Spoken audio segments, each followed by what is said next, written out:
Before science explained volcanoes, how did people understand these terrifying mountains of fire? Oh, that is the ultimate question, isn't it? Welcome to the deep dive. I'm so excited to get into this today because we have an incredible stack of sources. We're looking at myths and legends from all across the globe. And they're just wildly creative. They really are, because our mission today is to figure out exactly how ancient people connected these massive, violent eruptions to God's creatures and spirits. Right, because if you think about it, humanity didn't just cower in fear. We tried to make sense of it.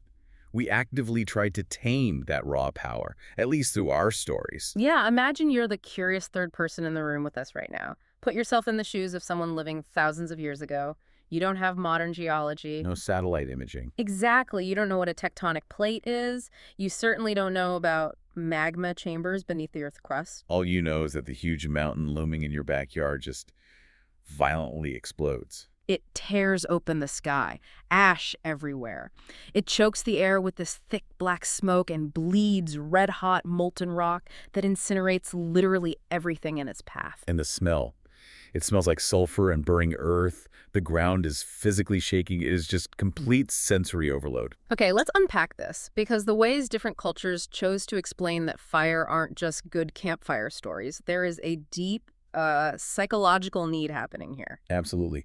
When a completely unpredictable natural disaster happens, humans feel entirely powerless. It's pure chaos. Right. But if you can attribute that chaos to a character, say, an angry god or a vengeful spirit, then suddenly it feels manageable, it has motives, you understand why it's erupting. You turn terrifying geology into a narrative, and our first stop today really leans into that. We're heading to the islands of Hawaii. Oh, the legends of Pele. Yes, Pele, the Hawaiian goddess of volcanoes.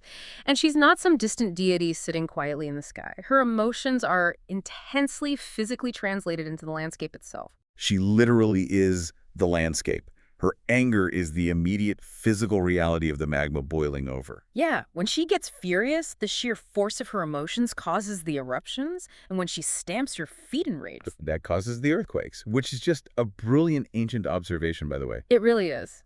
Because modern geologists know that magma moving beneath the crust causes harmonic tremors, literal earthquakes right before an eruption. And the ancients felt that ground shaking and visualized a goddess pacing and stomping her feet. But what's fascinating here is her duality. Right, she's not just a villain. Exactly. Pele isn't just a destructive monster. Yes, burning lava ravages the earth. It obliterates forests. But, and this is the crucial part, as that red-hot lava hits the ocean and cools, it becomes solid. It creates entirely new land. It does. She represents both a terrifyingly destructive force and a deeply creative one. She's actively building the world. I want you to just imagine that for a second. Imagine standing on a shoreline hundreds of years ago. You feel the intense heat on your face. You're listening to the hissing steam as molten lava hits the cold ocean water. Watching the black rock harden into a new beach. You are watching the island you live on literally being born from fire. You're watching creation in real time. It gives an event that feels so violent. A beautiful sense of intention. Pele is just expanding her home. That is so poetic. But if we shift our focus from a living, breathing goddess to something a bit more industrial, the whole narrative changes. We go to ancient Greece now, right? We are. We're talking about Hephaestus. He was the Greek god of volcanoes, but also the god of blacksmiths and metalworking. Which is such a specific technological lens for a natural disaster. Right. The legend places him deep underground, working in his fiery forge hidden beneath Mount Etna. Mount Etna being that highly active volcano on the east coast of Sicily. Yeah. Just constantly rumbling, spitting ash and fire into the Mediterranean sky. And the Greeks believed all that commotion was Hephaestus hard at work at his anvil, forging wondrous, legendary weapons. The heat down there must have been unimaginable to them. Exactly. And the sources list the incredible things he was making. Hermes' famous winged helmet, the impenetrable armor of Achilles. Even Eros' bow and arrow. Yeah, the weapons of love itself forged in the fires of Mount Etna. If we connect this to the bigger picture, you can see the sheer brilliance of ancient human logic.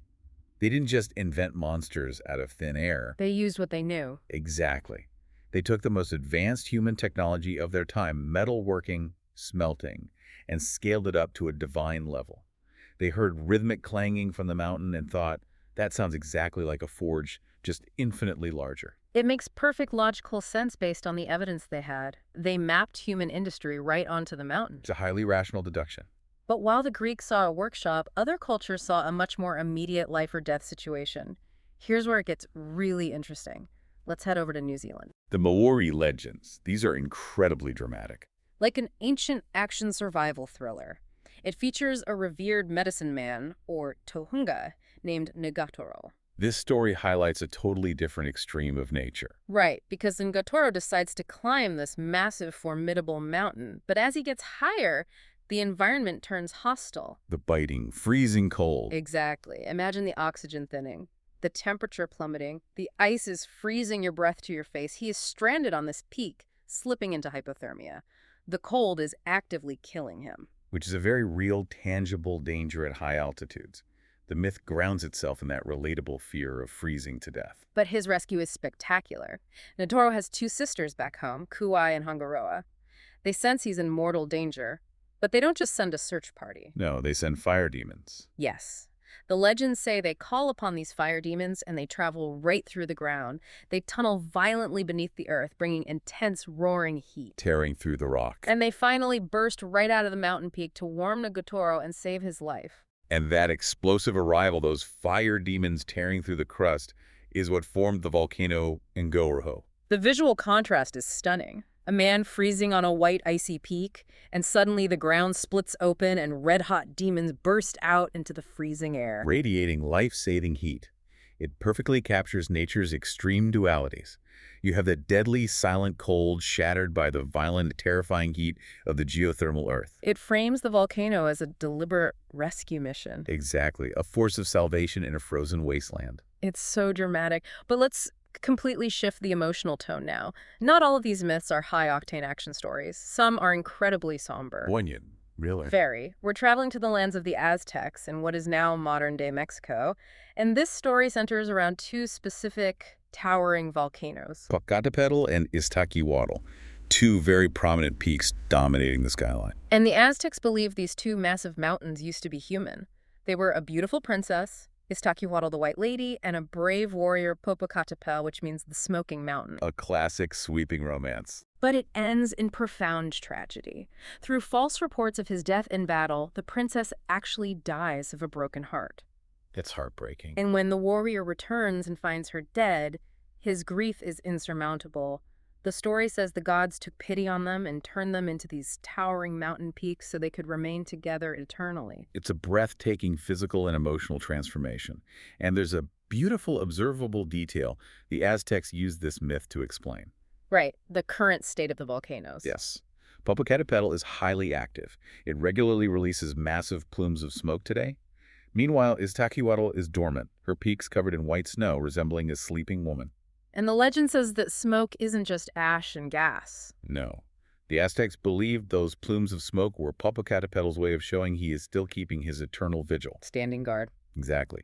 The fire inside him still burns for his lost love, the White Lady, asleep in the snow beside him. It seriously gives you chills. The mountain smoking isn't just geology, it's a physical manifestation of a broken heart. It shows how deeply human emotions were projected onto the landscape. So what does this all mean? When we look at how humans adapt their environments into mythology, it gets even more localized. Let's journey to the freezing coastlines of Russia. Ah, the Idlemen people in the Kamchatka Peninsula. This is one of the most unique narratives we have in the sources. It is wildly specific. The Idlemen people lived in this harsh maritime environment, right on the edge of the sea, but their landscape is dominated by massive, fiery volcanic peaks inland. And their belief centers around these creatures called gomols. Right, these strange, powerful demons. And where do they live? They live right on the tops of the glowing craters. Perched right on the edge of the caldera. Yeah, that massive cauldron-like depression at the top of the volcano. So these gomols are living on the rim of that fiery abyss. But every single night, they fly down from the peaks. Swooping over the icy ocean waters to hunt. But not for wild game in the forest. The legends say they catch entire whales and giant fish out of the freezing sea. Just snatching them right out of the water. And they carry these massive marine animals all the way back up the sides of the mountains and cook them over the roaring volcanic fires. I delight in this imagery so much. It is absolutely brilliant. Picture it. A towering demon sitting on a glowing mountain peak, roasting an entire whale over the magma like a marshmallow on a campfire. It sounds absurd until you look at who is actually telling the story. Exactly. Look at the daily life of the Idleman people. They are a coastal society. Their survival revolves around braving the cold oceans to hunt whales and catch fish. That's how they feed their families. But inland, they have these unapproachable, deadly volcanoes. So they brilliantly combined the two. They took their everyday reality whaling and scaled it up to monster size to explain the towering fires. If there's a giant fire on the mountain, someone must be cooking dinner. Precisely. The demons are doing exactly what the humans are doing down on the beach, just on a much more terrifying scale. It domesticates the volcano. They linked the unknown fire directly to their own dinner tables. It's a perfect mashup of their environment. Which actually brings us to our final story today. We're going to Indonesia. Mount Bromo. Yes, and this legend is a classic tale of brains over brawn. Less about reverence, much more about trickery. Which is a very human way to deal with overwhelming power. If you can't overpower it, you outsmart it. The story goes that the crater of Mount Bromo was created by a fearsome, towering ogre. He was obsessively in love with a local princess. But the princess was not having it. Absolutely not having it. But instead of risking his earth-shattering rage by saying no, she sets an impossible condition. She tells him, "I will marry you, but only if you can dig a massive crater in the very top of the mountain in a single night." Before the sun comes up. It's the classic folklore trope of the impossible task. A polite refusal disguised as a challenge. Right, she assumes she's safe. But this ogre is remarkably powerful. He starts digging with terrifying speed, tearing the earth apart, throwing boulders, Carving out this massive bowl in the peak. and as the night wears on, the princess realizes he's actually going to finish it. This raises an important question. What do you do when raw, monstrous power is about to win? You certainly can't outmuscle an ogre who can casually dig a volcano. You outsmart him. The clever princess realizes the ogre is working against the clock. So in the pitch black before dawn, she sneaks out and intentionally wakes up the roosters in the village. She forces the birds to crow early. Exactly. The universal signal for sunrise. The roosters start crowing, echoing across the valley. The ogre, covered in dirt up on the mountain, hears them. And even though the sun isn't up, he believes the birds. He believes he failed. His time is up. So he just gives up, abandons the massive hole he just dug, and that hole remains there today as the volcanic caldera of Mount Bromo. What stands out to me here is how humanity uses stories of intellect to tame monstrous natural forces. Well, I know we are small. We can't plug an erupting volcano with our hands. We can't out-wrestle an ogre. Right. But we have our minds. We have cunning.